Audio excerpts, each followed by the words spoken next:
Semua kah orang percaya sini? Oke? Mulia. Apa maksud mulia?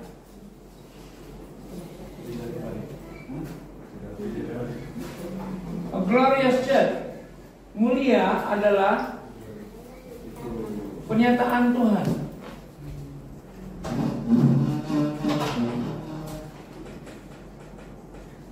Oke? Orang-orang percaya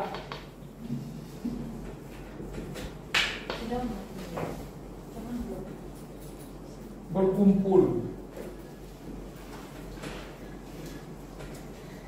di mana Tuhan?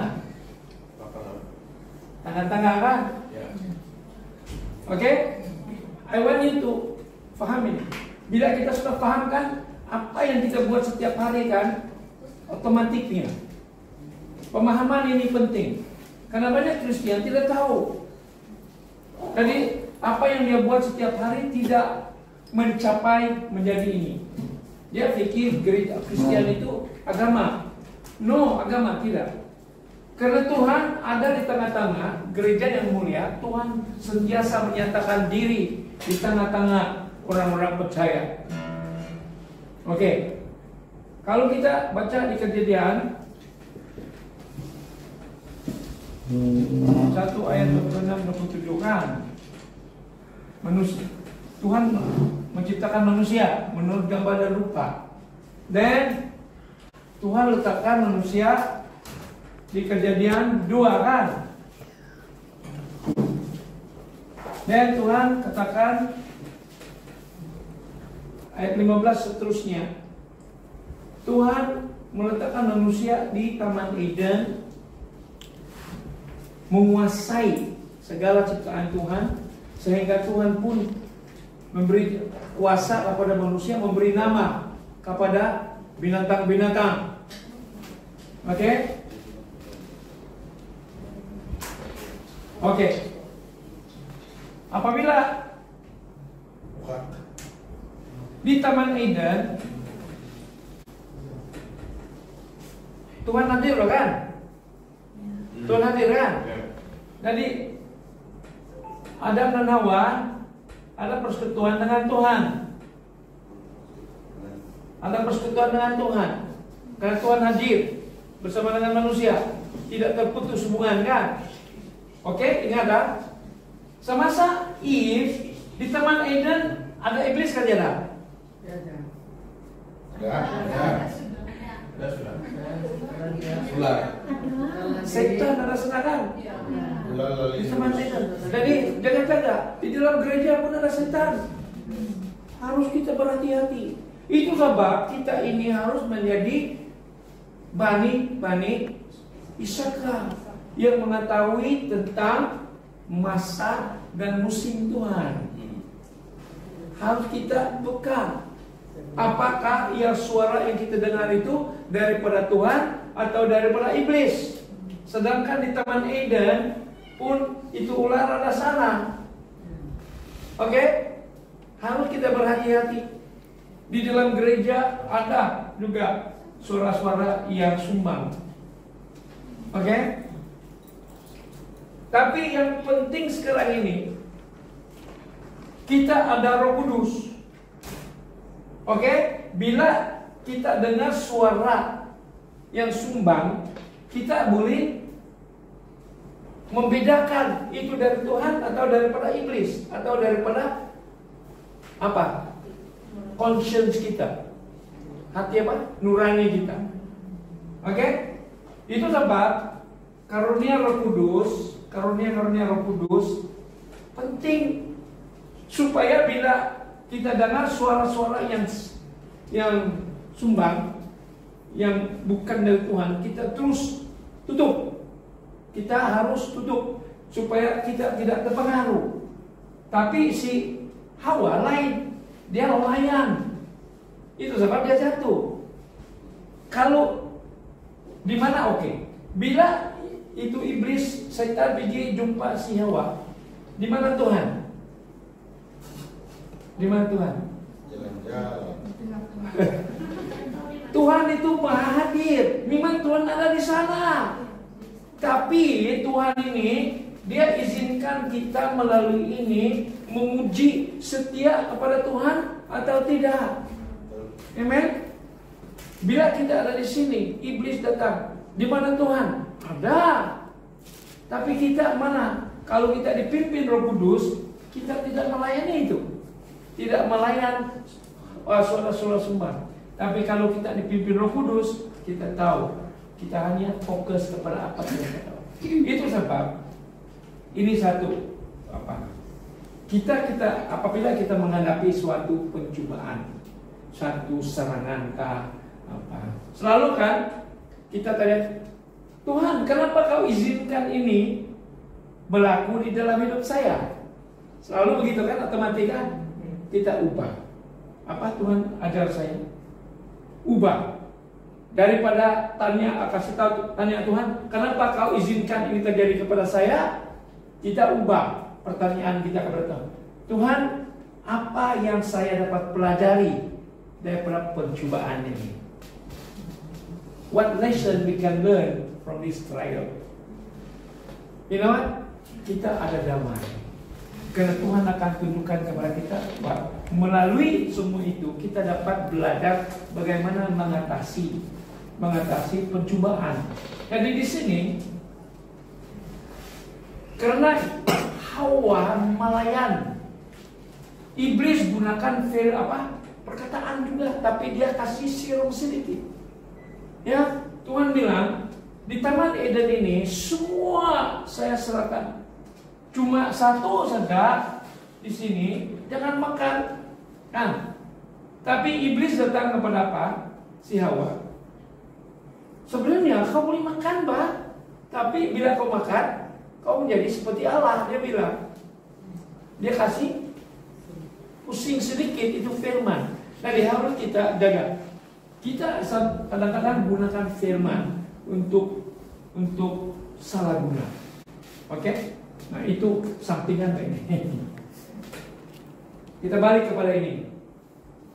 Bila kita bersama sekali, Tuhan ada. Iblis juga akan datang berbisik. Tapi kalau kita senantiasa connect dengan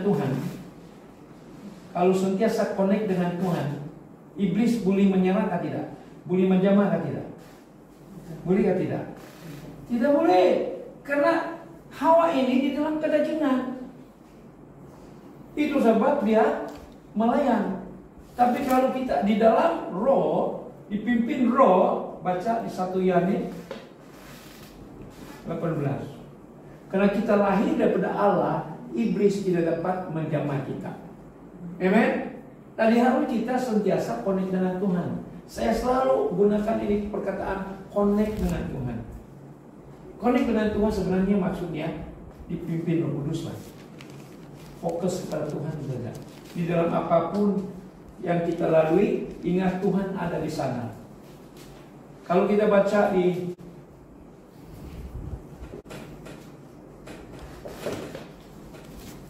daripada ayat 1 kan sampai 15. Betul kan? Bila Raja Jehoshafat, bila Raja Jehoshafat menerima berita bahwa musuh sudah berkemah di lembah ini, bukan 1-2 tapi ribuan musuh sudah berkemah, mereka sudah dikelilingi. Apa respon Jehoshafat? Dia takut. Manusia rasa takut kan? Kita menerima berita yang tidak baik, otomatis kita dapat merasa takut. Tapi respon Jehoshafat, biarpun dia mula-mula takut, tapi dia terus berpaling kepada Tuhan. Dia ajak rakyat untuk berdoa dan berpuasa. Ya, oke? So, apa jadi? Dia rujuk, ada kasih peringatkan Tuhan, siapa Tuhan sebenarnya. Nanti kamu balik, kamu baca. It is very important. Di sana kita dapat belajar. Itu sebab yang di sini saya bilang kita ubah kita punya persoalan bila kita menghadapi serangan atau masalah. Apa yang kita boleh belajar daripada masalah yang kita hadapi? Daripada Tuhan, kenapa kau izinkan ini kepada saya? Selalu begitu bahkan. Don't. Tuhan izinkan banyak hal untuk kebaikan kita. Kenapa? Roma 8 ayat 28 kan? Allah turut bekerja dalam segala hal yang mendatangkan kebaikan kepada mereka yang mengasihi. Kalau kita mengasihi Tuhan, Tuhan tetap turut bekerja yang mendatangkan kebaikan kepada kita. Biarpun kita rasa macam di masa Yehoshafat, dia dikelilingi dengan musuh, menyerang sudah lebih. Ini laskar yang lebih besar. Tapi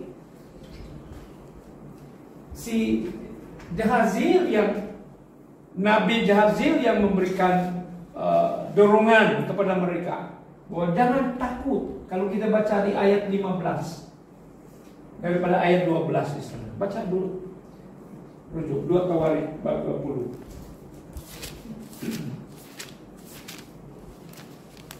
Karena itu satu pelajaran bagi kita untuk menghadapi. Karena kita ini diserang bila-bila. Tapi serangan itu kita ambil dengan hati yang positif. Supaya kita belajar daripada apa yang kita lalui itu. Daripada kalau kita respon dengan negatif, katakan kita punya iman akan hancur. Kita akan undur. Tapi kalau kita menghadapi ini dengan pemikiran yang positif, kita mau belajar sesuatu daripada apa yang kita lalui, kita akan meningkat iman kita. Karena kita tahu Tuhan. Di ayat 17 kan? Di ayat 17 di sana, jangan kamu takut, dia kata. Tuhan akan menyerahkan musuh. Dia yang berperang bagi pihak kita. Dan Tuhan memberikan kemenangan kepada kita. Hanya be still, dia bilang. Tinggal di tempat di mana kamu duduk, menantikan Tuhan. Amen.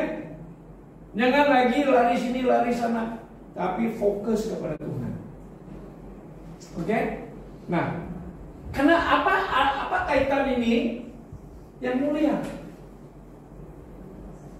Mulia ini adalah pernyataan hadirat Tuhan, kan? Jadi bila kita nampak pernyataan Tuhan memberikan kemenangan kepada kita, kita melihat hadirat Tuhan, pernyataan Tuhan di dalam masalah atau keadaan kita. Tuhan hadir, Dia akan memberikan kita kemenangan. Ya. Kenapa? Di Taman Eden, Tuhan letakkan manusia Taman Eden dan subdue. Kata apa? Subdue, menguasai. Jadi kalau kita berserah kepada Tuhan, kan, masalah atau apapun serangan yang kita hadapi, Tuhan campur tangan. We subdue, we overcome keadaan itu. Kenapa? Karena Tuhan sendiri yang berperang bagi pihak kita. Amin. Ayat 17. Tuhan berperang bagi pihak kita. Ya. Tapi ini terjadi bila kita seperti Yehoshafat. Do not fear, jangan takut lagi. Biarpun mula-mula ada rasa takut, tapi kita ubah. Kenapa dia mulai apa? Karena Nabi Jahazil, dia mengatakan jangan kamu takut. Ya, Tuhan akan berperang. Tuhan akan menyerahkan kemenangan kepada kamu. Hanya kamu tinggal di tempat di mana kamu ada. Apa maksud itu? Jangan kita kalang kabut. Be still, cari Tuhan, seek the Lord. Dan Tuhan akan menyatakan. Yeremia 3:3 kan? Bersuruhlah kepadaku, maka aku akan menyatakan kepada kamu hal-hal yang ajaib, yang luar biasa, dan juga yang belum kamu ketahui. Banyak hal yang kita belum tahu, tapi harus kita bersuruh kepada Tuhan, dan Dia akan memberikan kita petunjuk. Oke? Jadi di sini gereja yang senantiasa bersandar kepada Tuhan kan akan melihat campur tangan Tuhan. Gereja yang senantiasa connect dengan Tuhan pasti akan melihat campur tangan Tuhan. Kau boleh nampak Tuhan bekerja. Yang hari Minggu itu ada orang yang datang kan, kamu apa? Dia nampak datang. Ini orang satu, dia balik kampung 1 tahun lebih sudah. Dia ada apa dia punya tenaga tiada, macam mau apa? Tidak mampu dan batuk. Lama sudah dia bilang. Pergi jumpa pakar tiada apa-apa. Jadi saya harap kamu yang buat itu. Tapi kamu tidak itu. Kata apa? Roh Badung. Kata Badung. Dia punya, kalau tatul kan, bila dia mati kan, dia buat itu Badung itu kan. Dia pusing, dia sembelih kerbau semua. Dia jemput itu roh maut. Nah ini roh maut masuk kurang. Gitu. Jadi dia muntah keluar. Terus dia oke. Instant. See? Jadi itulah gereja yang mulia adalah gereja di mana kita melayani dengan pernyataan Tuhan. Itulah sebenarnya. Ya. Karena kita berkuasa atas semua hal. Kata kenapa kita berkuasa? Karena kita sedang duduk di atas takhta bersama Yesus di dalam Yesus. Tahu nggak di mana itu? Lupa sudah? Lupa?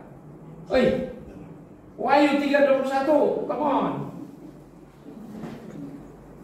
Bila kita mengatasi, when we overcome lukewarmness, kalau kita dapat mengatasi suam-suam kuku, keadaan yang acuh tak acuh, dan kita terus bangkit dan maju dan bersungguh-sungguh, itulah keadaan dimaksud kita duduk bersama Yesus di atas takhta.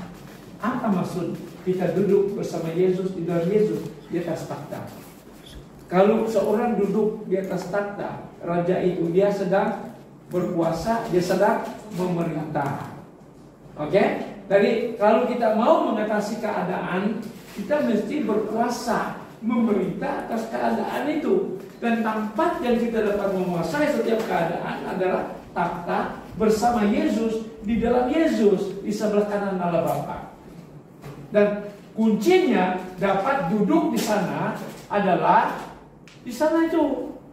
Kalau baca disuruh di jemaat di Laodikia itu, ya jemaat di Laodikia bilang, oh kami oke, kami kaya, tidak payah lagi apa-apa. Tuhan bilang kamu apa?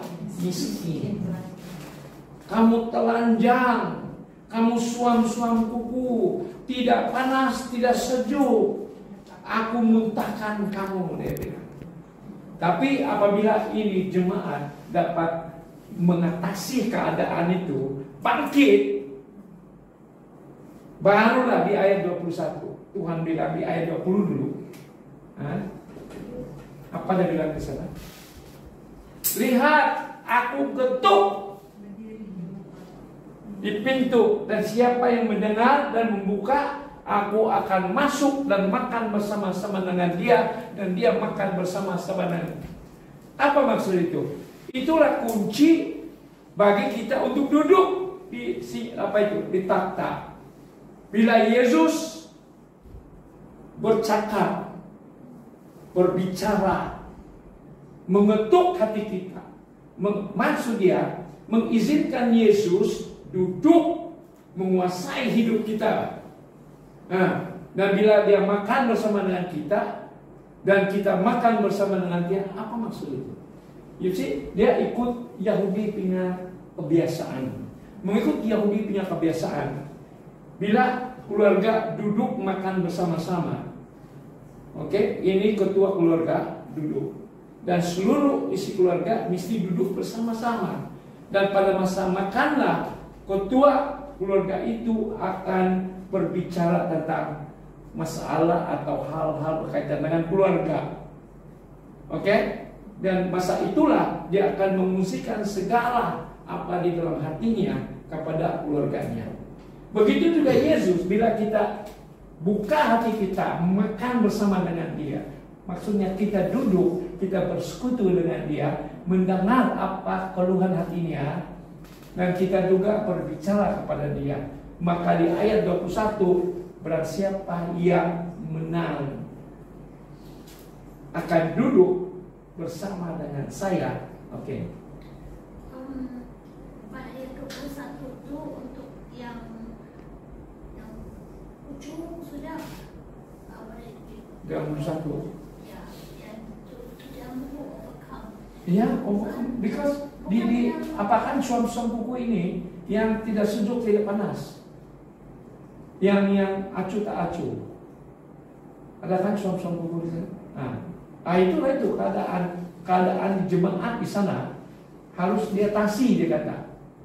Barang siapa yang mengatasi atau menang di atas semua ini akan duduk bersama dengan aku di atas takhta, seperti mana ya Bapa berikan dia tempat itu.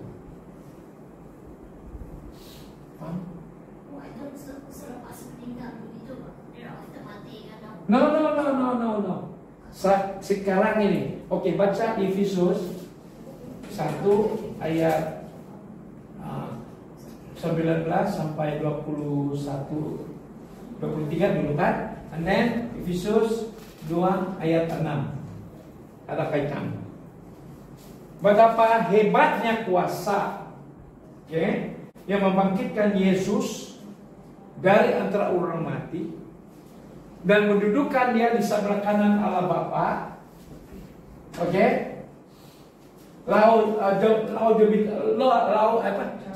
Jauh lebih tinggi dari segala pemerintah, penguasa, kerajaan, kekuasaan.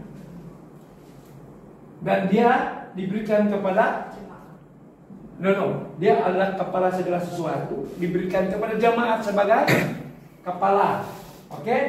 Dia kepala jemaat. Siapa jemaat? Kita kan? Bila Yesus menjadi kepala jemaat kepada kita, karena Yesus sudah duduk di sini di atas tuh, di sebelah kanan Bapa, dengan otomatis kita duduk bersama dengan Yesus. Di Efesus 2:6. Di dalam roh, bila kita bukan mati, tunggu mati, tidak, sekarang in the spirit, because now Jesus has been given to the church. We are the church kan? The church must be the glorious church. The church must be led by the Spirit. When Jesus become the head, then only kita otomatis duduk bersama dengan dia di sebelah kanan Allah Bapa. Sebelah kanan Allah Bapa is the takhta. Maksudnya tidak memerintah, berkuasa. Because di sini di ayat 20 itu kan, 21 jauh lebih tinggi dari segala pemerintah, penguasa, kuasaan, kerajaan, nama-nama di zaman sekarang. Apa nama COVID, apa saja masalah di bawah kaki dia. Kaki siapa? Yesus. Nah, karena Yesus adalah kepala, kita jemaat ada tubuhnya, maka semua itu di bawah kaki kita juga. Nah, karena itu kita duduk di sebelah kanan Bapa. So when you minister, always remember that you are here.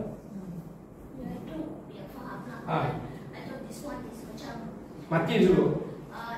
Macam price, Pak. Selepas kita overcome the whole thing. Dan bila time come kita meninggal sudah, kita overcome. So therefore itu kita punya account. Laodikia kan, ini jemaat. Ada 7 di Wahyu 2 dan 3 kan, ada 7 jemaat. 7 jemaat ini adalah gambaran gereja sekarang di dunia. Oke? Tapi yang dapat overcome Philadelphia, tapi Laodikia ini yang diberi tempat duduk bersama dengan dia.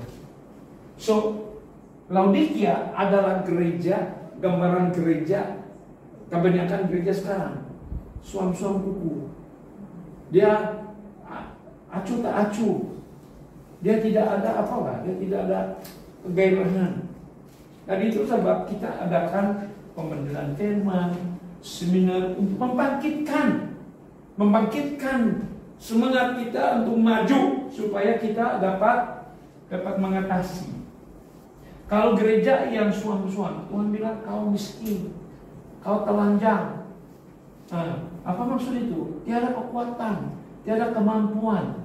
Tapi bila Tuhan Yesus di dalam keadaan ini kan suam-suam, ataukah gereja yang suam-suam kan Tuhan datang, tok tok tok.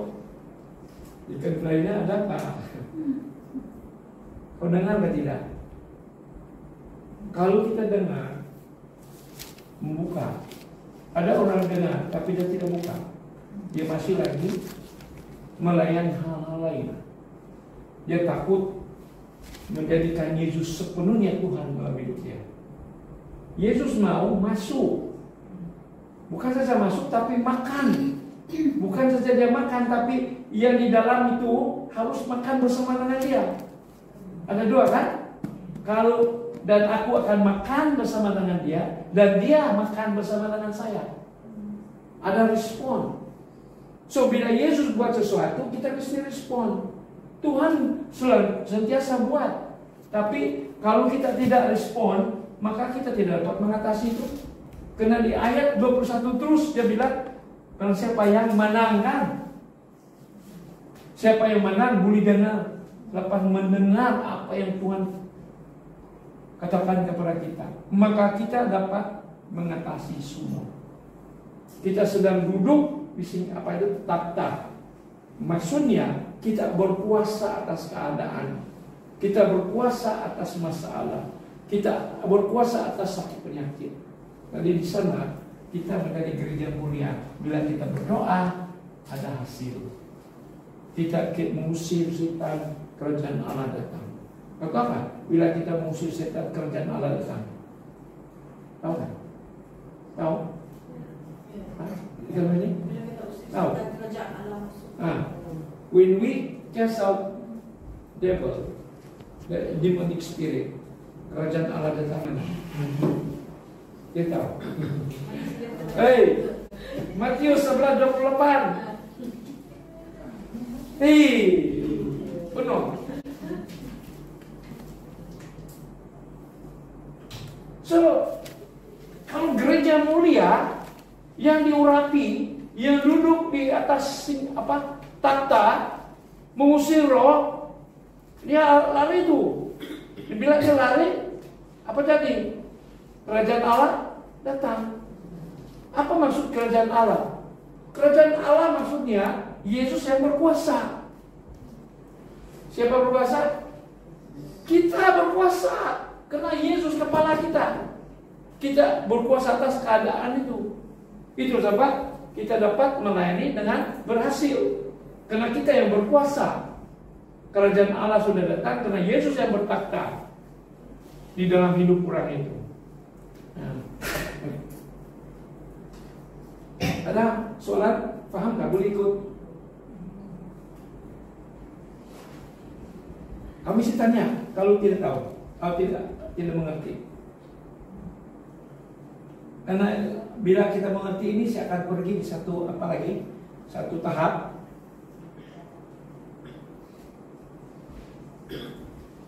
Paham sudah? Oke.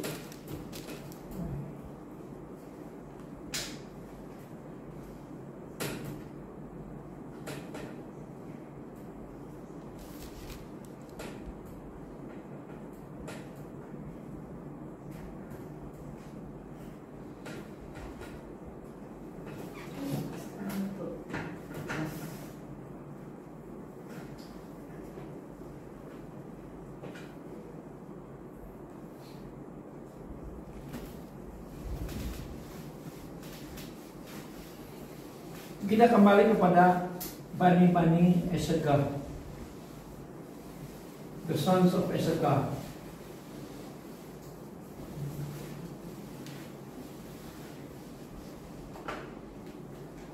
Di mana dapat itu sons of Issachar? Ada 2 tempat. Kita tahu.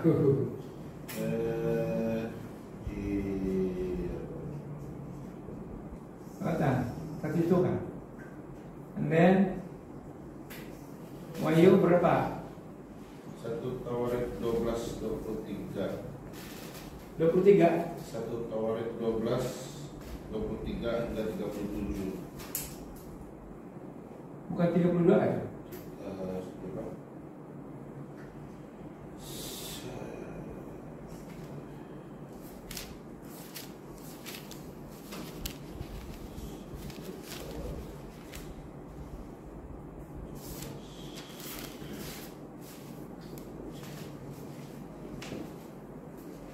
Ayat ya.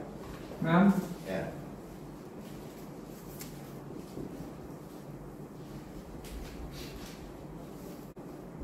Bani Issachar adalah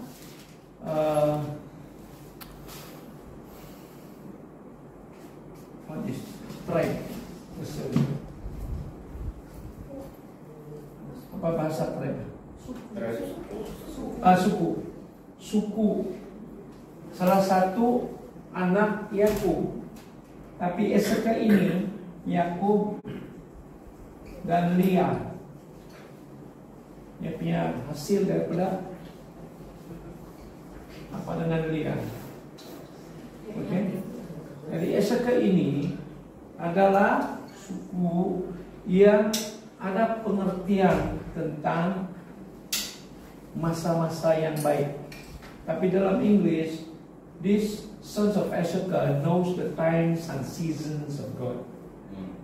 Nah, dia mengetahui tentang waktu dan musim Tuhan. Itu sebab kita punya seminar, topiknya memulihkan apa? Generasi Issachar, supaya kita seperti Bani Issachar dapat mengetahui, memahami waktu dan musim Tuhan. Kalau kita tahu musim, waktu dan musim Tuhan, kita akan what is reaping? Kita akan menuai apa yang disediakan Tuhan bagi kita. Oke? Nah, musim hanya diketahui oleh orang yang ada pengetahuan dan yang sudah matang. Kalau kau suruh anak kecil, anak lelaki kecil yang kecil, kalau dulu kan, hujan, dan ada orang sudah bawa itu apa? Itu lagu apa itu? Bagus. Apa aja radu kan? Nah, apa bukti? Apa tanda itu? Tanda untuk Membaca sawah, membaca tanam padi. musim menanam padi. Tapi kau tanya dia, nah, kenapa dia orang apa itu? Tidak tahu, kan? Kenapa? Karena dia tidak paham apa maksud apa yang sedang berlaku itu. Orang pegang itu radu, naik itu kerbau, ada itu ragus, apa lagi? Dia tidak tahu. Tapi cobalah tanya yang sudah tahu, yang biasa tanam padi. Kalau nampak, musim apa sudah itu menanam padi. Tahu tinggal teman. Jadi untuk menjadi Bani Issachar yang mengetahui waktu dan musim Tuhan, mesti adalah orang-orang percaya yang matang, yang sentiasa connect dengan Tuhan.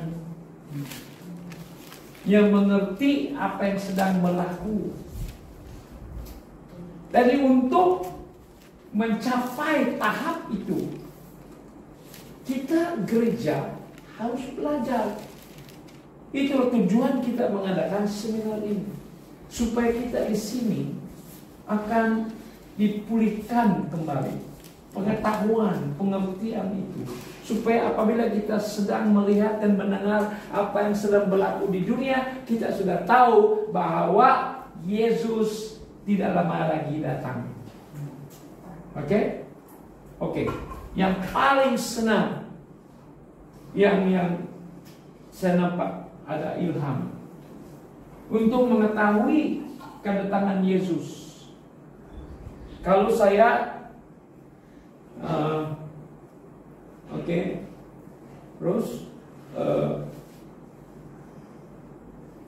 kau bikin semua ini kalau kau sudah siap semua, baru kau kasih tahu saya datang. Saya tidak akan datang kalau kau belum siap apa yang saya suruh kau. Betul? Jadi tanda yang saya akan balik adalah apabila saya tahu ya kau sudah siap apa yang saya suruh. Betul? Oke. Sekarang dia punya konsep kedatangan Yesus kedua kali adalah begini.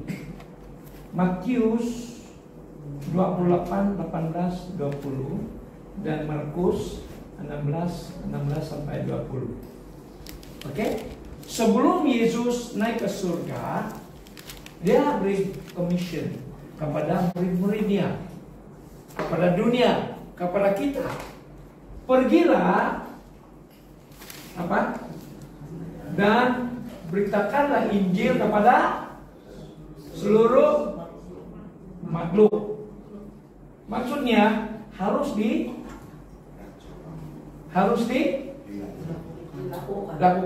harus disibarkan kepada seluruh makhluk. Baru dia datang. Paham? Ada tanda dia akan datang. Yang kita akan diangkat adalah Matius 24 ayat 14. Apa itu? Apabila Injil disibarkan, diberitakan kepada seluruh dunia, baru Yesus dah. Oke? Jadi kalau kita mau Yesus datang lebih cepat, kita siapa yang diberi amanat ini untuk memberitakan? Gereja. Selagi gereja masih tidur, selagi gereja tidak bangkit dan memberitakan Injil, sampai bila pun Yesus tidak tahu. Ya? Karena ini dia bilang tanda yang dia akan balik. Karena dia sudah, sebelum dia pergi, dia suruh kita, pergilah dan beritakanlah Injil ke seluruh dunia. Nanti ya Matius amat, dia akan datang apabila Injil diberitakan kepada seluruh dunia. Nah, tanggung jawab untuk mencapai ini adalah diberikan kepada gereja. Oke? Nah, macam mana kita dapat mencapai ini? Untuk mencapai ini, kita tidak sembarangan pergi, ini Injil. Tidak. Kita pergi memberitakan Injil. Tuhan berikan kita perlengkapan. Di Markus 16:20. Pergilah dan beritakanlah Injil ke segala makhluk, dan barang siapa yang percaya dan dibaptis diselamatkan, dan barang siapa yang tidak percaya dihukum. Dan di ayat 17, tanda-tanda ini mengikuti mereka yang percaya, bahwa mereka akan mengusir roh setan. Mereka akan apalagi berbahasa baru. Mereka akan minum racun, pijat ular, tidak akan berbahaya. Mereka akan tumpang tangan kepada orang sakit sembuh. Ini adalah perlengkapan yang menyertai panggilan kita. Jadi untuk pergi memberitakan Injil harus kita memperlengkapi diri untuk melakukan apa yang Tuhan janjikan. Kalau kita memberitakan Injil, tapi ada orang kita jumpa di sana, orang sakit, doakan saya. Tiada pun perubahan, macam mana dia percaya Injil? Ya, karena Injil hanya orang percaya bila kita menginjil, bila kita melakukan mujizat. Orang itu tahu bahwa kita ini diutus oleh Tuhan. Amen. Ya. So, itu sebab kita di sini kita tumpukan perhatian untuk belajar firman. Tujuannya memperlengkapi kita supaya kita dapat melakukan ini. Karena di sebaliknya kita melakukan mujizat, orang mulai percaya bahwa firman yang kita sampaikan itu adalah benar-benar firman yang hidup. Kenapa kita harus sertai pelayanan kita dengan firman Tuhan? Markus 16:20, apa itu? Dan murid, setelah Yesus di ayat 19 kan, Yesus naik ke surga.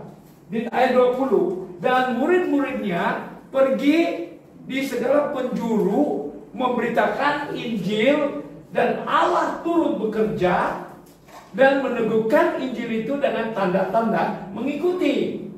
Itu sahabat, banyak orang terima Tuhan. Paham? Ada pada hari Pentekostal, setelah Pentekostal, bila Roh Kudus turun atas mereka, mereka apa? Dipenuhi dengan kuasa Roh Kudus. Bila kita dipenuhi dengan kuasa Roh Kudus, kita menjadi apa? Saksi. Kita pergi memberitakan Injil, menjadi saksi kepada Yesus. Menjadi saksi ini adalah orang-orang yang dapat melakukan mujizat. Jangan kita yang mencari mujizat, kita melakukan mujizat. Tapi kita mesti paham dulu dan memperlengkapi diri kita, macam mana kita melakukan mujizat. Paling sama mujizat ini, beritakan Injil dulu, baru kita lakukan. Dan Tuhan berjanji Dia akan turut bekerja dan meneguhkan Injil yang kita kongsikan itu dengan apa? Tanda-tanda mengikuti. Amen. Always believe. Dan sebelum kita pergi menginjil, kita ikut cara Yesus juga. Kita mesti mengikut cara Yesus. Macam mana cara Yesus? Cara Yesus adalah sini.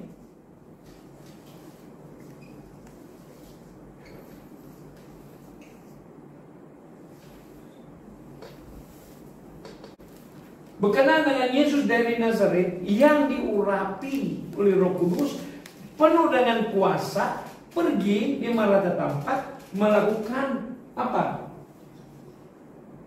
Menyembuhkan orang-orang sakit, melepaskan orang rasuk iblis karena Allah menyertai dia. So kita mesti ada urapan. Kamu sudah terima urapan? Kamu yakin nggak ada urapan? Hah? Oi. Apa bukti? Kambang-kambang. No. Mbak Iman.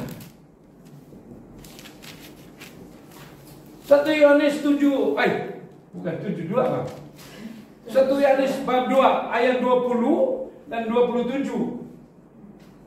Urapan itu sudah ada, tapi kita mesti activate itu urapan. Urapan sudah ada, already deposited. Itu sebab kita belajar bagaimana activate itu urapan.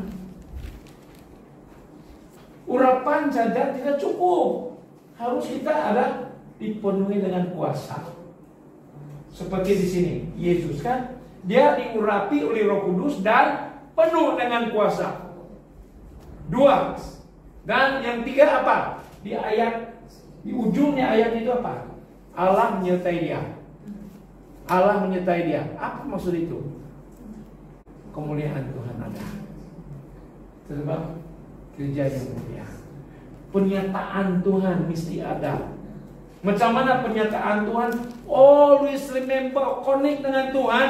Di mana kita pergi, Tuhan ada bersama dengan kita.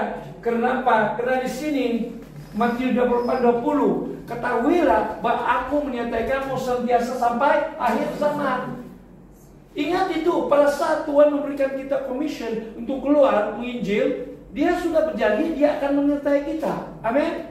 Itu sebab di sini Yesus pun sendiri, Yesus sebagai manusia tahu, Dia sadar bahwa Bapa ada bersama dengan Dia. Kenapa Dia bilang di ujung itu? Karena Allah menyertai Dia. So di dalam pelayanan kita, always remember dan Tuhan ada bersama dengan kita. Jangan kita pikir kita kesorangan. Jangan kita pikir kita Tuhan itu jauh. The moment kita connect dengan Tuhan, Tuhan ada, urapan, kau beli rasa sudah itu.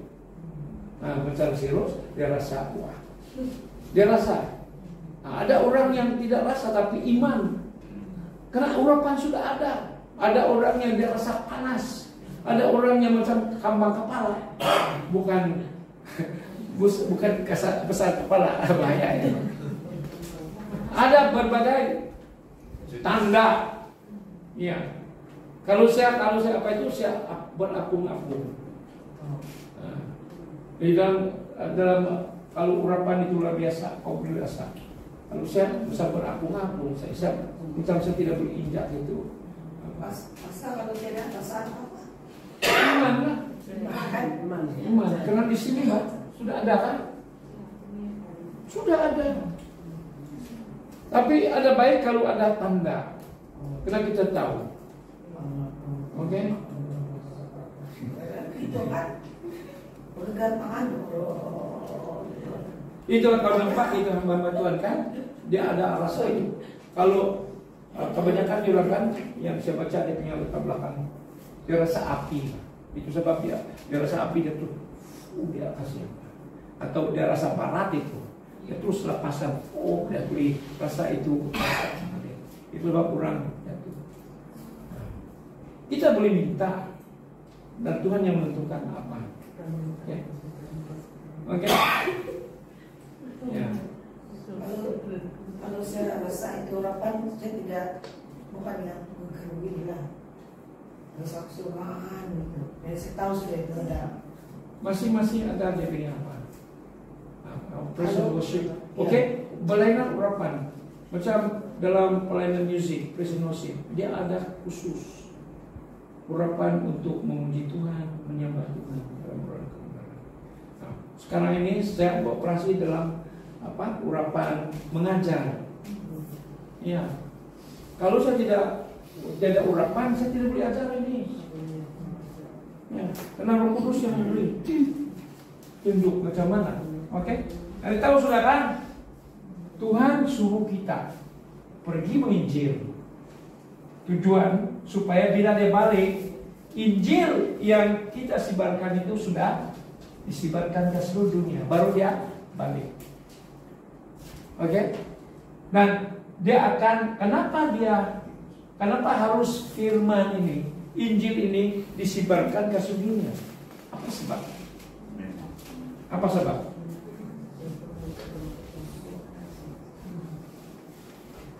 Apa sebab?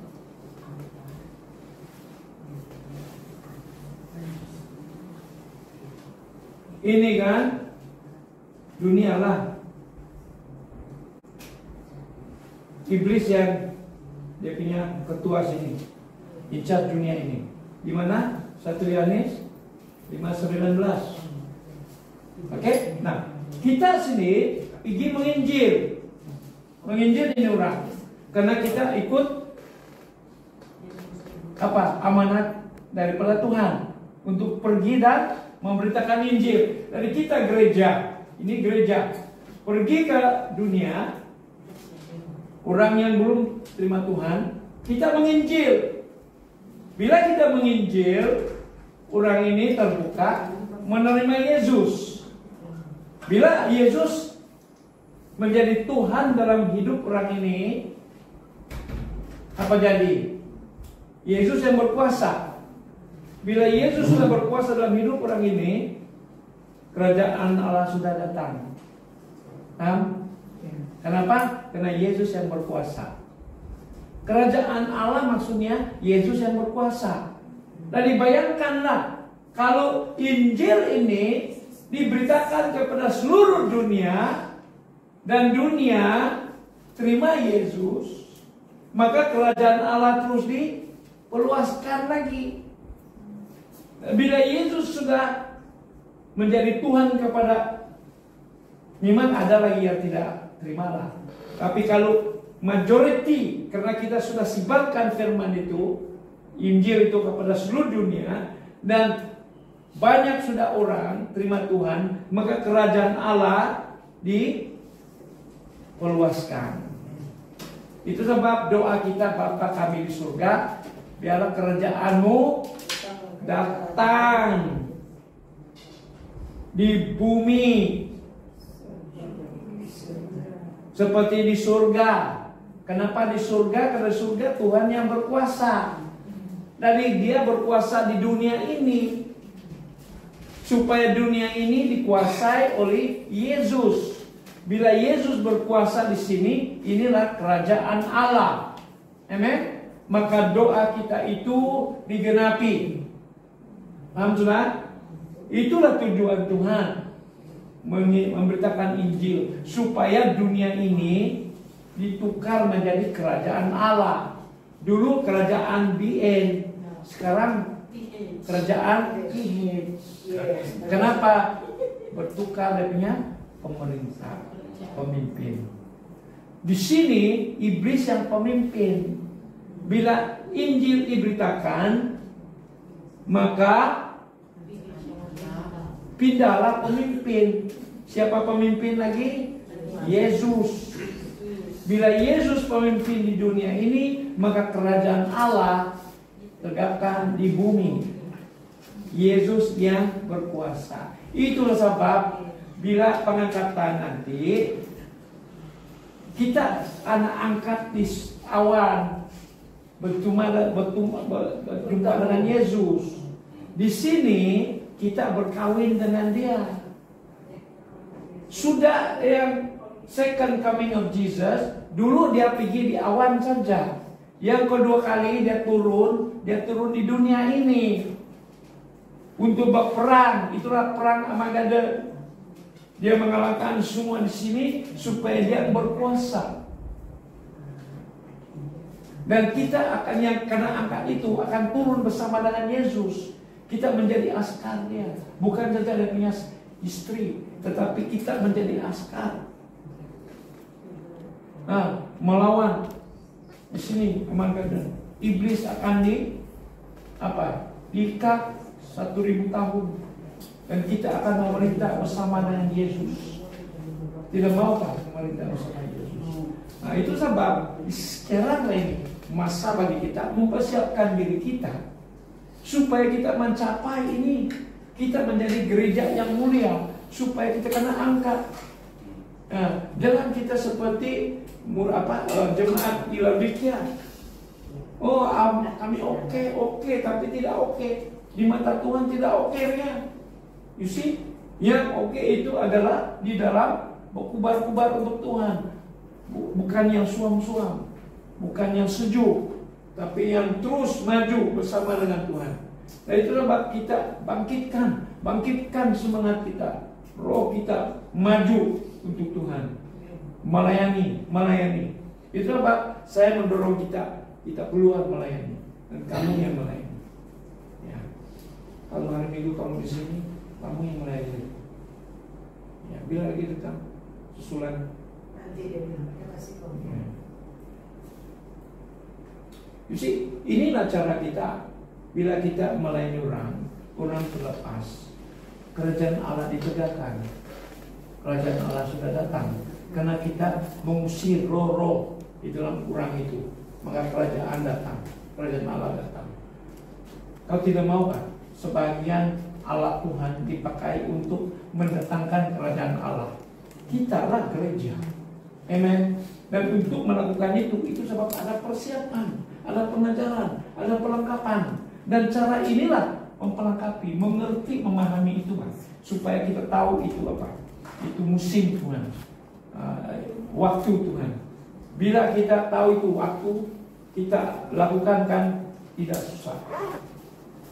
There is no struggle, senang saja, karena itu waktu Tuhan, Kairos.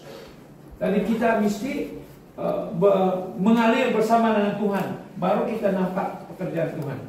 Kalau kita yang belakang atau duluan struggle, kita tidak nampak hasil.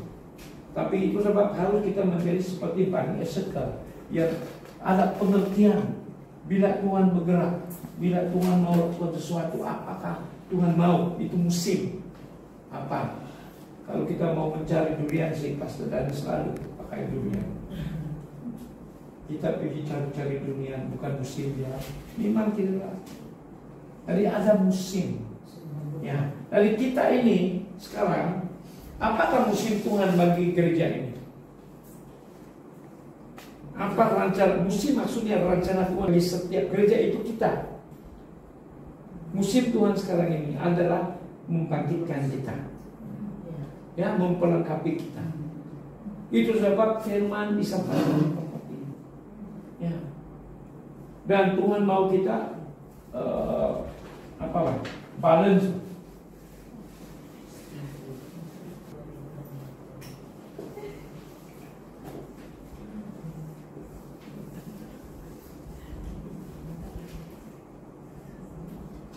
Apa ini?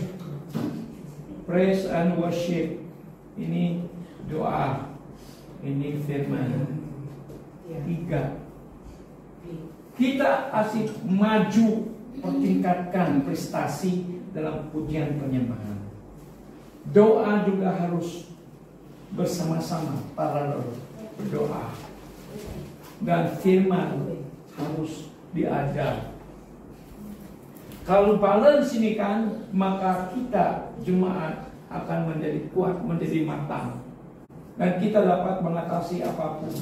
Itu sebab saya ajak kamu ubah persoalan kepada Tuhan. Bila kita menghadapi apapun rintangan, apapun cabaran, apapun masalah, jangan lagi tanya, Tuhan kenapa kau izinkan ini terjadi dalam hidupku? Kasih tahu Tuhan, Tuhan apa yang saya dapat belajar daripada apa yang saya hadapi, daripada masalah ini, apa yang saya dapat belajar.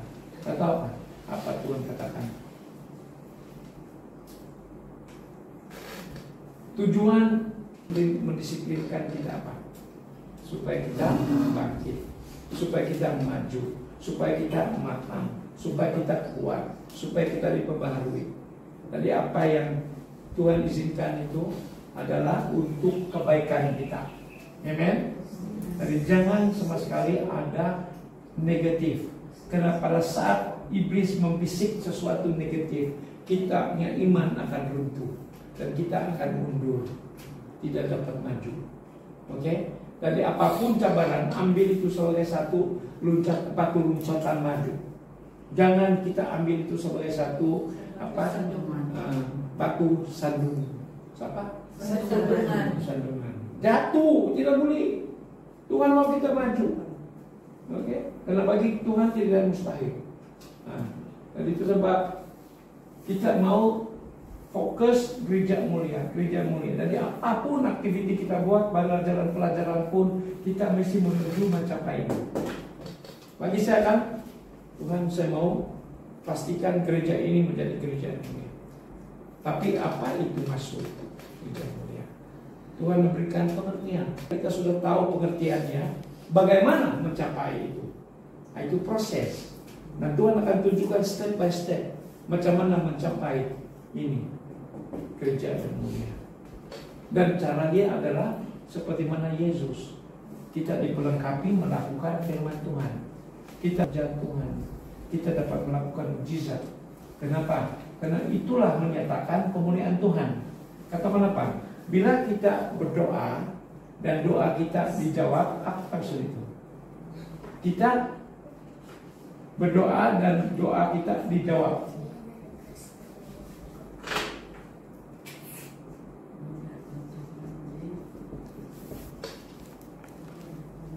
Bila kita tinggal di dalam Dia dan firman tinggal dalam kita, minta apa kerjakan dan Tuhan akan mengabulkan. Di ayat 8 apa? Supaya Bapa dipermuliakan. Maksudnya, bila kita berdoa, bila doa kita dijawab, Tuhan dipermuliakan. Kemuliaan Tuhan, Tuhan dipermuliakan. Apa maksud Tuhan dipermuliakan? Tuhan, hadirat Tuhan dinyatakan.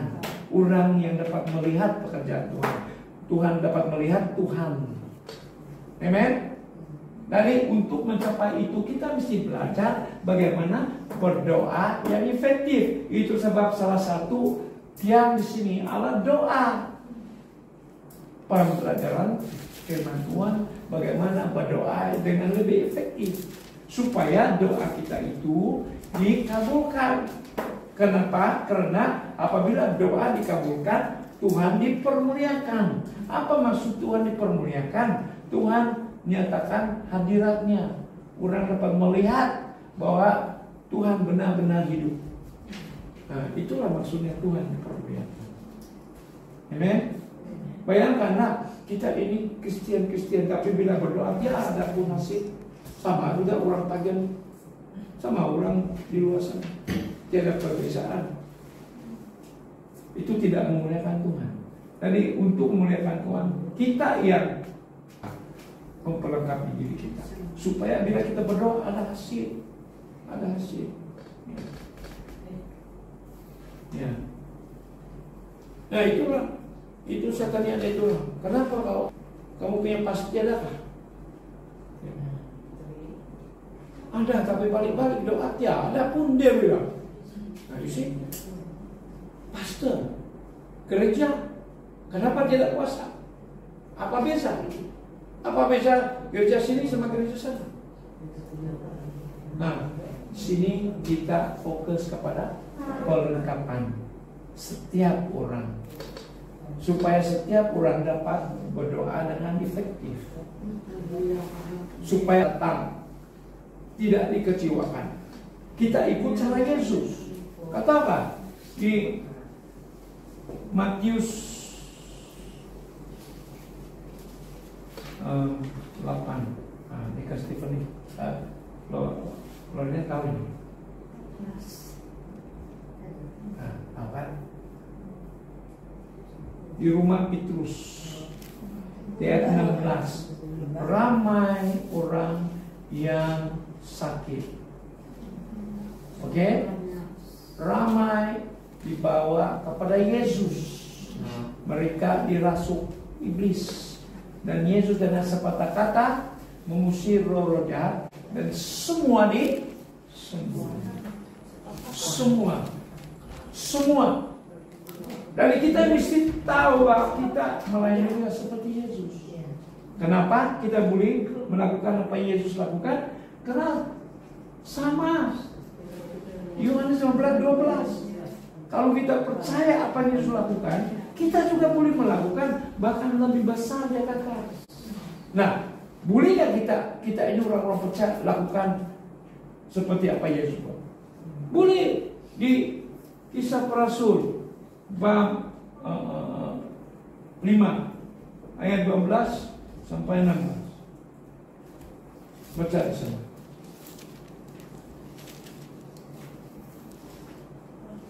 Nampak. Kisah Para Rasul 5 ayat 12 sampai 16. Baca. Nampak. Iya, tanda-tanda dan mujizat-mujizat. Yang dilakukan oleh murid-murid apa? Oleh Rasul.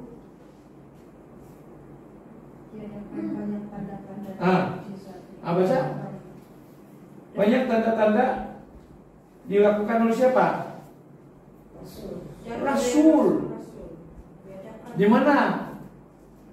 Mereka berkumpul di Salomo. Apa Salomo itu? Apa tempat tuh? Solomon Porch. Apa dalam bahasa sana? Serambi Salomo. Mereka berkumpul di sana. Dan orang-orang di ayat 16 juga. Dan juga orang banyak dari kota. Orang banyak daripada kota-kota dibawa kepada siapa? Kepada murid. Dan semua sembuh. Kita berkumpul di Bethel House. Orang-orang percaya. Pelayan-pelayan Tuhan. Orang di mana tertampat. Daripada luar negara datang. Dari KL. Satu keluarga datang. Semua disembuh. Tidak dikecewakan. Sama. Cuma kita harus renung itu. Tuntut. Karena dulu Ibrani 13:8. Yesus adalah sama dahulu, sekarang dan selama-lamanya. Apa yang dia buat 2000 tahun dahulu, kita boleh buat sekarang. Karena kita sekarang tubuhnya. Sekarang dia di surga. Dia kepala. Tapi untuk melakukan pekerjaan Tuhan, kita mesti connect dengan dia. Adakah tubuh sama kepala tidak connect? Ya, so every time kita melayani, kita mesti connect kepada kepala supaya kita duduk di atas takhta itu, tempat yang berkuasa, supaya bila kita melayani anak kuasa. Seperti mana Yesus lakukan 2000 tahun dahulu, kita boleh lakukan sekarang. Yang melakukan sekarang adalah tubuhnya. Tubuhnya siapa? Kita, gerejanya. Amen. Ingat itu. Tuntut. Kalau ada orang datang kepada kita, Tuhan seperti mana kau buat dulu. Dan orang-orang yang sakit daripada banyak penjuru di kota-kota, mereka tidak dikecewakan, semua disembuh. Begitu juga orang ini datang kepada kami melayani, mereka tidak akan kecewa karena dapat dilayani. Karena saya seperti mana kau buat dulu 2000 tahun lalu, kami buat sekarang ini. Kenapa? Karena kami adalah sebagian tubuhmu. Karena engkau adalah kepala gereja ini. Itu saja. Dan kau boleh lihat